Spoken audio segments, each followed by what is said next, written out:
As world leaders continue to eulogize Queen Elizabeth II, here in Kenya, Major Shadrack Muiu, who was the commander of the Second Platoon of the King's African Rifles in 1963, when the Queen sent her husband, Prince Philip of Edinburg, to officially transfer a military command from the Colonial Administration to native Kenyans, attributes the discipline, dedication and loyalty of the current Kenya Defence Forces to Queen Elizabeth's effective and efficient leadership as the then Commander-in-Chief of the King's African Rifles. Well, tens of women whose families served in the King's African Rifles, including Muiu's wife, Esther, became pioneer beneficiaries of the girl-child empowerment through formal education following Queen Elizabeth II's directive. Citizen TV's reporter Seth Olale met the Muius at their Sultan Hamud home in Makueni County, where they narrated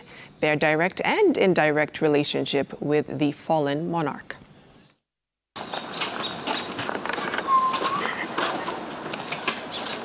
82-year-old Shadrack Muiu, pioneer military cadet of the pre-independence King's African Rifle, which was Kenya's first military installation, received news of the death of our former commander-in-chief at his home in Sultan Hamud, Makueni County. Upon confirming the demise of Queen Elizabeth II through former retired colleagues of the colonial era King's African Rifles, currently in Kenya and some based in the United Kingdom, Major Muiu immediately notified his wife, Canon Esther Muiu, who attributes her pre-colonial formal schooling to the fallen monarch.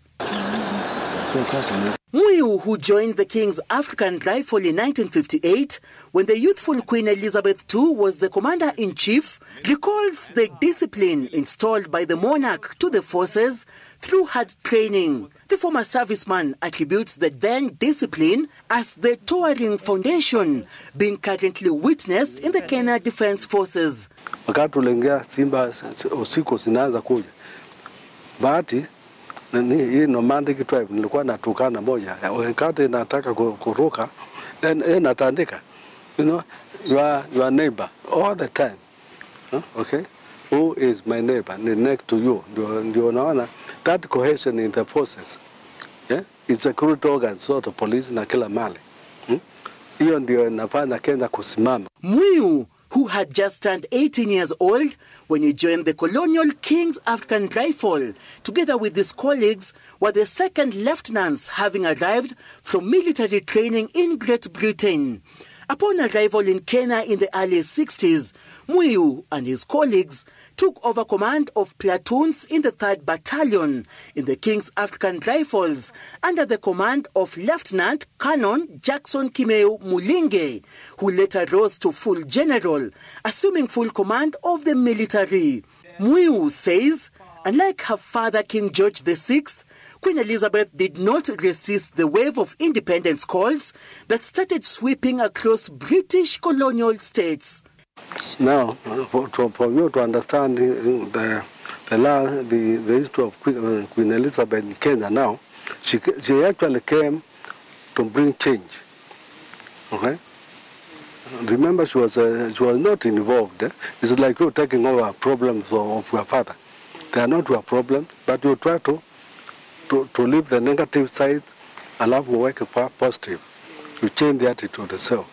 It was Muiu's 3rd Battalion in the King's African Rifles which staged a guard of honor for Queen Elizabeth's husband, Prince Philip, the Duke of Edinburgh, who represented Her Majesty the Queen during Kenya's self-rule on 12th June 1963 and again on December 12th, 1964, when Kenya attained her full independence. The Duke of Edinburgh, who died last year, told the King's African Rifles how they must guard the country's hard-won freedom and be loyal to the president, the government, and protect Kenya's constitution and keep a listening ear in civilian politics. Muiu says those words of wisdom formed the pillars of political, economic, and social stability in Kenya. I see that training we went through, especially as as a soldier, one of the soldiers who was fortunate enough to Africanize Kenya Army Air Force and the Navy, and to start KWS, Kenya Wildlife Service, Marines, security of airports. That was the kind of training of stamina, willpower, strength to move forward, okay, without looking back. What we call, as I said, a diversity quotient, that level. Retired Major Muiu's wife, Canon Esther Katete Muiu, reveals how the late monarch facilitated her education by ordering all females whose husbands were serving in the pre-independence King's African Rifles undergo formal education, calls which her own father attempted to resist. I started going to school in 1955. She gave an order which came to the colonies through the PCs, the DCs, the DOs, the chiefs, the assistant chiefs, and there were appointed 3 elders, headmen, who would go to each family where the father did not want to send a girl to school, and they will take that girl, take her to school, and go with her several days to make sure the father will not bring her back. And then they will talk to the father and say, this is the order. And so I went to school. I was taken to school by these 3 men that my father bribed them with a local brew. I was taken to school and they supervised me for several days. And they would come back even after they have disappeared and check. And when my father asked why, he was told she's just going to know how to read and write and she'll come back. So I went up to CEE, standard 4, I passed. Then he was told I'm going to an intermediate for another 4 years and I learn a little bit better. Canon Esther Muiu embarked on replicating the favor she received from the Queen by setting up a girls' school at her home village in a bid to empower the girl child. The flag flies at half-mast in honor of her fallen heroine. Retired Major Muiu, who left the military in 1978 and joined the National Police Service, says he'll observe the monarch's full mourning period together with his wife Canon Esther as they attend their farm duties at their Sultan Hamud home in Makueni.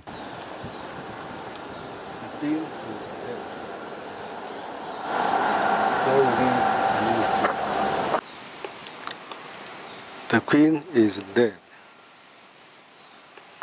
Long live the